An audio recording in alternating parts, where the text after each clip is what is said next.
Jadi definisi dari kebersihan lingkungan dalam industri catering adalah merujuk pada upaya untuk menjaga kebersihan dan sanitasi di seluruh area operasional ya. Jadi kebersihan itu mulai dari dapur, area penyajian, sampai memastikan bahwa limbah dan air diolah dengan baik. Jadi tidak hanya penyajiannya aja atau dapurnya saja, tetapi sampai kepada limbah ya dan air. Nah, itu juga menjadi prioritas dalam hal kebersihan lingkungan ini. Jadi kebersihan lingkungan ini mencakup manajemen air bersih, pembuangan limbah yang tepat, dan pencegahan pencemaran lingkungan agar makanan dan minuman yang dihasilkan tetap aman dan berkualitas tinggi. Nah, di sini pentingnya pengolahan air bersih dan limbah dalam operasional sehari-hari. Air bersih sangat penting ya untuk mencuci bahan makanan, membersihkan peralatan masak, serta menjaga kebersihan area kerja. Nah, air yang bersih memastikan bahwa bahan makanan dan peralatan tetap higienis sehingga dapat mengurangi resiko kontaminasi makanan. Nah, dari di sini sangat penting ya air bersih dan bahkan dia akan mempengaruhi kalau kita tidak misalnya kita periksa peralatan peralatan makan gitu ya ataupun peralatan masak kita periksa, tetapi kalau dicucinya dengan air yang tidak bersih itu akan mempengaruhi hasil dari pemeriksaan makanan tersebut. Begitu pula bahan makanan kalau menggunakan air yang tidak bersih ataupun air yang tidak sesuai, maka juga akan mempengaruhi bahan makanan tersebut. Nah, kemudian pengolahan limbah, limbah padat dan cair yang dihasilkan setiap hari ya, seperti sisa makanan, minyak bekas, mijal ya, dan air cucian harus dikelola dengan baik. Pengelolaan yang tepat dapat membantu menjaga sanitasi, mengurangi bau, mencegah penyebaran penyakit, serta meminimalisir dampak negatif terhadap lingkungan sekitar. Setiap usaha, apapun usahanya, kita harus bertanggung jawab terhadap lingkungan di mana kita membuka usaha tersebut. Jangan sampai usaha kita bisa memberi dampak negatif terhadap lingkungan. Oleh sebab itu, perlu adanya pemeriksaan limbah yang dihasilkan. Ini selama ini mungkin masih belum pernah ya dilakukan pemeriksaan limbah. Nanti ke depannya akan ada pemeriksaan seperti itu. Jadi kita harus memastikan bahwa limbah yang dihasilkan kita adalah yang bisa diterima oleh badan air gitu ya, sehingga tidak mencemari badan air tersebut. Oleh sebab itu dengan ada trip-trip tersendiri, trip-trip khusus sehingga air yang keluar yang kita hasilkan, limbah cair yang kita hasilkan tidak mengganggu lingkungan sekitar kita. Oleh sebab itu perlu ada treatment dalam hal pengolahan limbah. Jadi setiap kita mau membuat sebuah usaha harus memikirkan ini, yang memikirkan permasalahan limbahnya. Memang kelihatannya udah buang aja limbah kita kok tidak berpengaruh apa-apa, tetapi harus setiap usaha harus memikirkan ini supaya nanti tidak jadi misalnya kita mau bikin dapur nih, kita harus memperhatikan pengolahan limbahnya seperti apa. Kemudian dampak terhadap kesehatan dan lingkungan. Penggunaan air, dampak pada kesehatan pelanggan. Jadi penggunaan air yang terkontaminasi atau tidak dikelola dengan baik dapat menyebabkan kontaminasi makanan dan minuman yang berisiko menimbulkan penyakit seperti diare, keracunan makan, dan infeksi saluran pencernaan. Limbah yang tidak dikelola dengan baik dapat mengundang hama seperti lalat dan tikus yang bisa menjadi sumber penyebaran penyakit. Nah, itu tadi ya, di samping mencemari lingkungan juga bisa menjadi sumber penyebaran penyakit nih, limbah yang tidak dikelola dengan baik. Dan air juga menimbulkan air yang tidak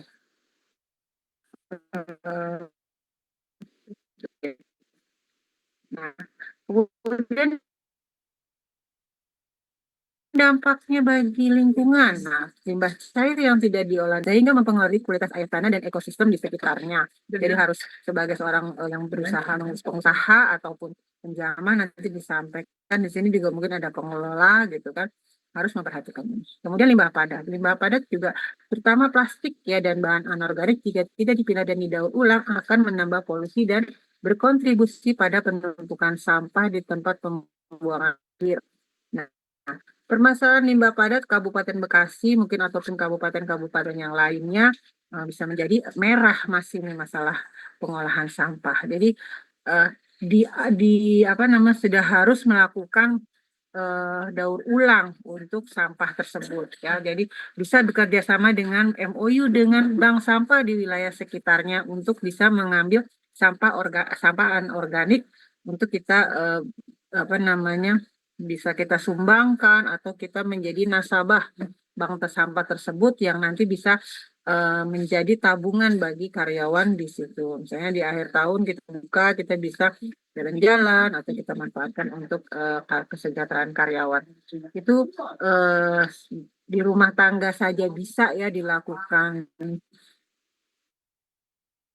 dia nasabah bank sampah, apalagi sebuah CV PT yang dimana sampah itu pasti banyak ya, sampah plastik juga bisa dilakukan sampah anorganik dengan pembuatan kompos, maggot dan lain-lain.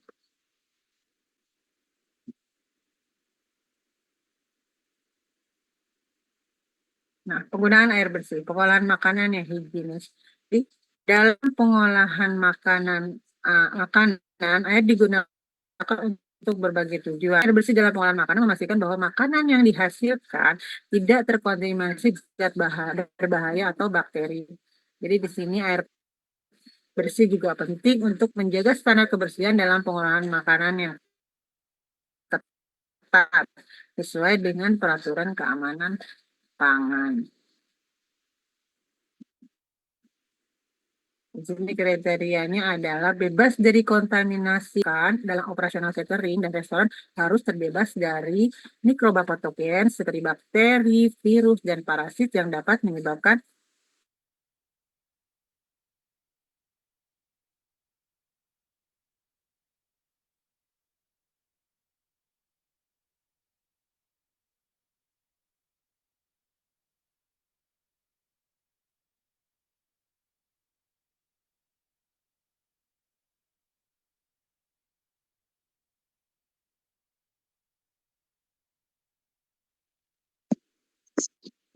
Peci ada suaranya, Bu.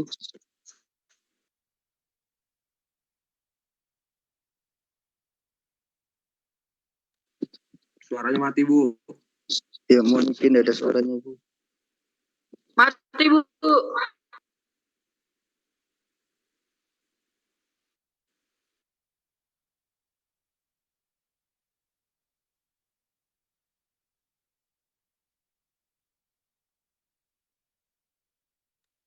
Ada suaranya, Bu.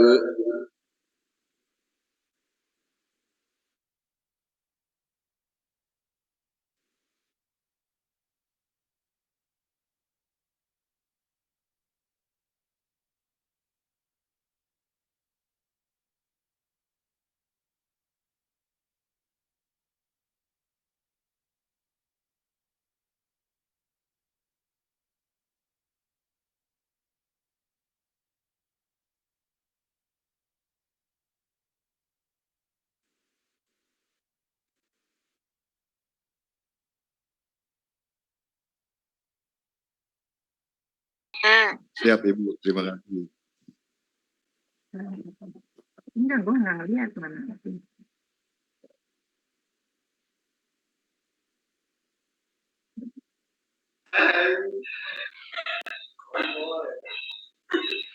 Dilanjut tadi sampai ke videonya. Nah, lanjut tadi sampai mana ya? Dari air bersih ya tadi ya? Ya, betul, Bu. Ya, Bu. Dampak tadi udah penggunaan air bersih belum ya? Oke, tadi dampak, kemudian tadi udah ngomongin limbah padat. Nah, sekarang pentingnya air bersih dalam industri catering. Air bersih itu memainkan peran penting dalam setiap tahap operasional.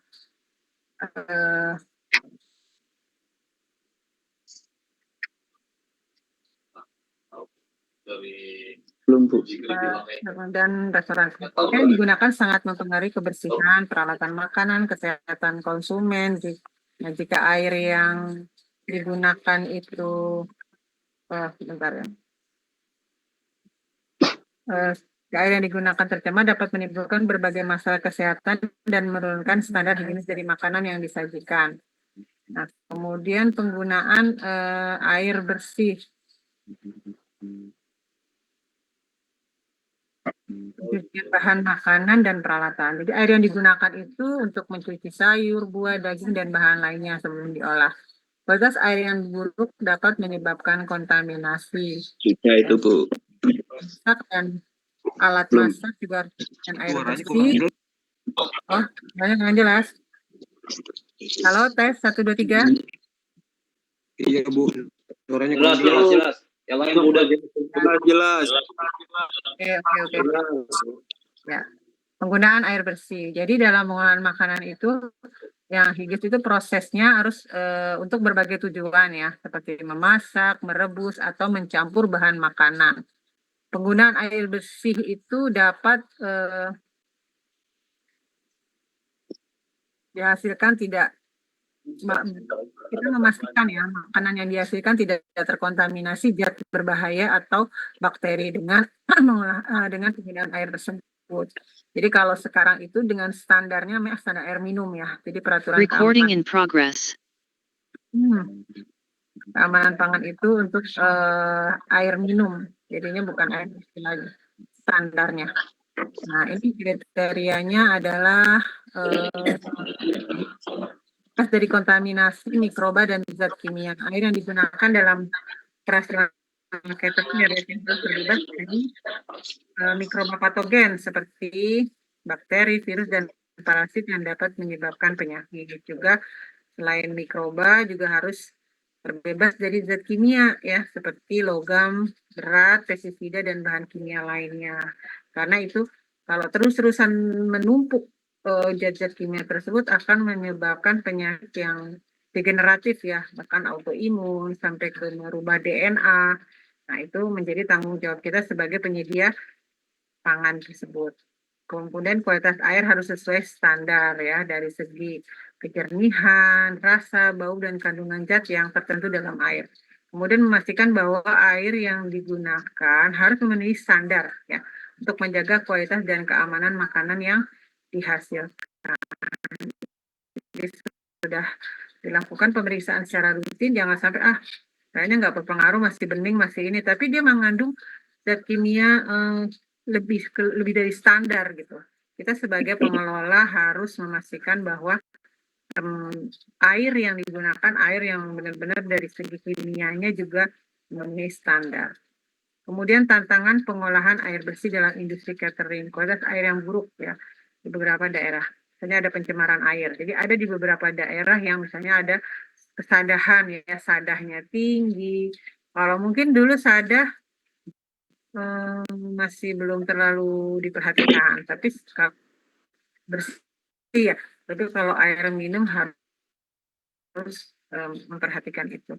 Jadi ada kandungan mineral yang tinggi atau air sadah ya, yang dapat mengurangi efisiensi peralatan cuci dan dapur serta meninggalkan residu pada peralatan makanan. Itu jadi lama-lama korosif gitu kan. Jadi peralatannya makan berkurang keawetannya. Ya. Kemudian keterbatasan akses air minum. Ya. Biaya air bersih restoran kecil seringkali menghadapi biaya yang lebih tinggi ya untuk memperoleh air bersih baik dari sumber pemerintah atau pihak swasta. Ini menambah beban operasional yang bisa membatasi profitabilitas. Kemudian keterbatasan infrastruktur lokal. Restoran yang berada di daerah pedesaan atau pinggiran kota mungkin tidak memiliki akses langsung ke sumber air bersih yang aman dan terpercaya. Mengharuskan mereka untuk mencari solusi alternatif yang lebih mahal atau kurang efektif, kurang efisien. Nah, kemudian infrastruktur untuk pengolahan air yang tidak memadai. Sistem distribusi air. Banyak restoran yang bergantung pada sistem distribusi air yang terkadang tidak memadai atau tidak terawat dengan baik. Air yang sampai ke restoran bisa saja mengalami kontaminasi selama proses distribusi yang berdampak pada kualitas dan keamanan air. Nah, kemudian peralatan pengolahan air. Restoran yang tidak memiliki infrastruktur internal untuk pengolahan air bersih seperti tidak adanya filter air atau sistem penyaringan air, itu akan lebih rentan ya terhadap penggunaan air berkualitas rendah. Investasi pada teknologi pengolahan air seringkali membutuhkan biaya awal yang besar yang bisa menjadi tantangan bagi banyak bisnis kecil. Untuk mengatasi tantangan ini, memerlukan upaya dari pihak restoran untuk memastikan kualitas air bersih yang digunakannya tetap terjaga, serta kerjasama dengan pemerintah atau penyedia layanan air dalam penyediaan infrastruktur yang memadai. Jadi mereka punya tanggung jawab dan kita punya tanggung jawab. Tanggung jawab kita adalah memeriksakan air yang kita pakai untuk apa namanya untuk kebutuhan kita itu pastikan bahwa sudah memenuhi standar, yaitu dengan cara kita periksakan ke laboratorium, ya, supaya kita yakin bahwa air yang kita pakai adalah air yang memenuhi syarat. Nah, kemudian sistem pengolahan air bersih dalam catering atau restoran. Ada tahapan pengolahan air, penyaringan, pengendapan, desinfeksi menggunakan zat kimia seperti klorin atau sinarium, kayak ada RO, ada sistem UV, atau kita pakai air kemasan atau air isi ulang, itu bisa alternatif gitu ya. Tapi tetap kita lakukan pemerintah, tapi kita tuang, misalnya tuang kepada teko gitu kan. Nah, teko itu kita cucinya tidak bersih gitu. Itu bisa menjadi masalah juga setelah diperiksa ternyata airnya yang itu mengandung kloroform seperti itu. Ataupun mungkin air keran yang buat nyucinya itu tidak diperiksa. Itu akhirnya menyebabkan ada kontaminasi di teko tersebut. Kemudian teknologi yang dapat digunakan ada filter air, filter karbon aktif dapat menyaring kontaminan kimia seperti klorin dan pestisida. Penyulingan mendidihkan ya, murninya teknologi RO. Ya, itu banyak teknologi yang dapat digunakan. Tahapannya juga mungkin ada bisa bisa seperti itu. Dan cara efektif mengelola air, pemantauan kualitas air secara berkala dengan parameter fisik, kimia, dan mikrobiologi air. Penggunaan teknologi hemat air, penggunaan keran otomatis ya untuk menghemat air juga ya, penggunaan keran otomatis sehingga tidak terbuang-buang nih ya, ada pengaturan aliran air. Jenis limbah yaitu limbah cair, limbah padat, dan bahaya limbah yang tidak dikelola. Limbah cair ada air bekas cucian, minyak bekas, limbah dapur, kemudian limbah padat ada sisa makanan, kemasan, plastik, dan kertas kaleng. Limbah itu mempunyai nilai ekonomi, terutama limbah-limbah yang plastik. Jadi upayakan apa yang kita hasilkan bisa dikelola ya, limbah cair juga bisa, limbah ada nilai ekonomi, limbah padat, limbah organik. Nah, organik sekalipun ada nilai ekonomi. Jadi catering juga harus mempelajari ini. Nah, kayak rumah sakit aja udah mulai memperdayakan mabot ya. Apalagi ini catering itu pasti banyak sisa-sisa organik ya, bisa dipelajari tuh untuk memelihara mabot. Kita serahkan ke mungkin bank sampah yang sudah memelihara mabot, karena mabot itu efektif sekali untuk mengurangi sampah organik. Kemudian bahaya limbah yang tidak dikelola, pencemaran lingkungan, potensi masalah kesehatan bagi karyawan dan pelanggan. Kemudian pengolahan limbah cair dari padat dan padat di catering. Pengolahan limbah cair itu ada IPAL ya. Ya, kalau semakin besar sebuah usaha harus punya IPAL nih, harus dianggarkan. Kemudian pengolahan minyak goreng bekas. Kemudian untuk padatnya ada pengolahan organik, pengolahan kompos, dan daur ulang bahan kemasan. Penyakit ya tadi sudah sedikit dijelaskan ya tentang diare ya, demam berdarah, dan ispa. Jangan sampai nanti kita keluar menjadi dari karyawan itu menjadi punya penyakit ispa gitu ya, karena ini. Jadi kita bekerja seharusnya lingkungan kita membuat kita nanti tetap sehat gitu. Saat kita masuk sehat, keluarnya pun sehat. Jangan kita masuk lihat keluarnya sakit-sakitan ya, karena lingkungan kita yang tidak higienis dan tidak sesuai, tidak sanitari, tidak. Nah, seperti ini.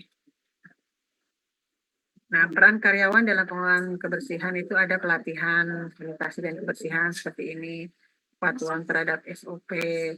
Pentingnya SOP itu menjelaskan bagaimana membantu menjaga kualitas dan keamanan serta pengolahan limbah. Ya, isi SOP-nya prosedur pengolahan air bersih dan limbah, standar pemantauan dan pengujian kualitas, tindakan pencegahannya seperti apa bila terjadi salah. Kemudian cara memastikan kepatuhannya dengan pelatihan reguler ya untuk staf, penggunaan checklist dan dokumen SOP, pengujian dan evaluasi rutin terhadap prosesnya, kemudian pengawasan internal untuk memastikan standar kebersihan, metode pengawasan, inspeksi rutin oleh pengawas internal, audit kebersihan, juga penilaian resiko ya. Juga jangan lupa dokumentasinya pada saat melakukan hal-hal tersebut. Ini ada seperti kasus ya, kita lihat permasalahan pangan. Kita sudah bisa menilai apakah lingkungan tempat Bapak ini bekerja itu memenuhi syarat. Ya. Ini apa namanya, tempat airnya juga nggak pernah dicuci, kemudian ada asap, debu gitu kan. Partikulat PM5, PM10-nya udah pasti bermasalah. Kemudian ada dia bekerja tidak menggunakan sepatu ya yang sesuai. Kemudian alat-alatnya pun mungkin dipakai gitu ya, atau tidak pernah dicuci, terlihat sangat kotor. Nah ini juga dia bekerja menggunakan seperti ini udah jelas ya, pakai drum juga akan terjadi kontaminasi, kemudian pakai kaki padahal makan gitu ya, itu yang kadang menggampangkan. Dia juga bermasalah, saya bisa nilai SWG seperti ini, kita bisa nilai. Kemudian ini juga baiknya seperti ini, dengan pakai alat apa namanya, nah, sesuai lah PD-nya. Nah, kesimpulan itu pentingnya peran semua pihak dalam menjaga kebersihan di catering atau restoran. Dari sifat manajemen, menetapkan kebijakan kebersihan yang jelas dan mendukung implementasinya, menyediakan sumber daya dan pelatihan yang diperlukan untuk staf, melakukan inspeksi dan penilaian rutin untuk memastikan standar kebersihan yang diikuti. Kemudian staf dapurnya itu mengikuti prosedur kebersihan dalam setiap langkah proses memasak, mulai dari persiapan bahan hingga penyajian makanan, menjaga kebersihan peralatan dan area kerja, mengidentifikasi dan melaporkan potensi kebersihan. Kemudian di staf pelayanannya menjaga area pelayanan dan makan tetap bersih dan higienis. Mengikuti prosedur sanitasi tangan dan penggunaan sarung. Ya. Jadi diperlukan memastikan area makan dan minum bebas dari kotoran dan limbah. Di staf kebersihannya melaksanakan jauh pembersihan secara teratur seperti di area akan produk pembersih sesuai dengan teknik yang benar untuk mencegah kontaminasi silang. Jadi dalam memakai produk pembersih juga harus sesuai dan tidak membahayakan ya. Kemudian diletakkannya pun harus jauh-jauh nih dari tempat proses kita memasak. Kemudian dari pengunjung juga mematuhi aturan kebersihan dan sanitasi yang mungkin ditetapkan oleh restoran.